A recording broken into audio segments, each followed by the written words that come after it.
Border Collie Blues. I think I'm going crazy. I've never felt this way. It all started when I got a new dog and brought him home that day. The breeder warned me about him, said they're kind of hard to raise. They take a lot of your time, and quite a mess they make. I just smiled and shook his hand and tucked him under my arm.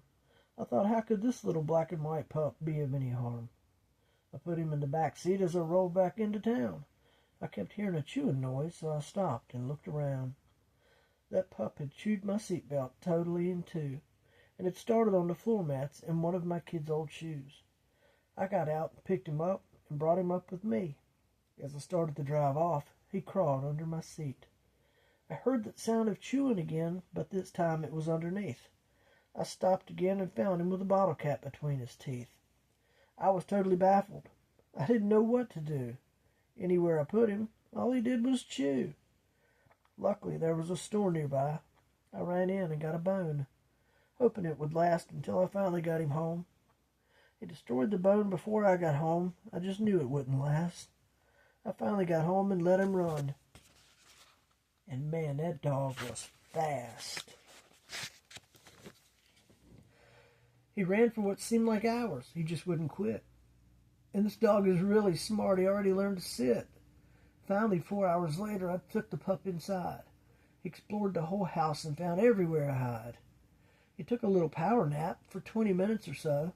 Then he was scratching at the door, telling me he needed to go. I grabbed up 14 tennis balls, 6 frisbees, and a rope. Maybe all of this will wear him out. It was my only hope. I started slinging frisbees. He really had a knack. He loved taking them away, but he didn't want to give them back.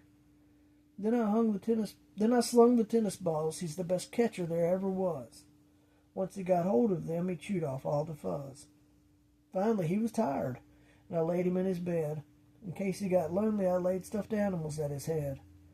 I sat there and watched him as he drifted off to sleep, and I was thinking to myself, man, I am in too deep. I went into the bedroom and fell asleep right away. I woke up 6 hours later, much to my dismay. I walked into my new friend's room but didn't see my pup. All I saw was everything that varmint had torn up. He tore up the stuffed animals and pulled the stuffing out, and shredded all my pillows and threw them all about. He chewed up every electric cord to everything I owned. No lamp, no TV, no stereo. He even chewed my phone.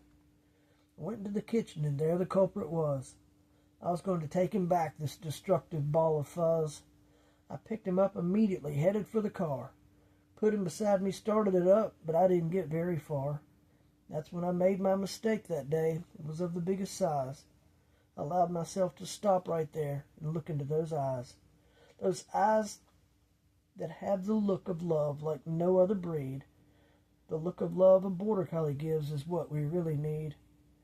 He can't help he was bred this way. He has a job to do. And everyone has habits that make them hard to live with, too. Maybe this little runner is a blessing in disguise. He can help me be more active and maybe lose a couple of pant size. As for the chewing and destruction, maybe it won't last long. I can head to the pet store right now and purchase 15 Kongs. After all this little guy needs me, I can be his very best friend. And maybe we'll spend the rest of his life right till the very end.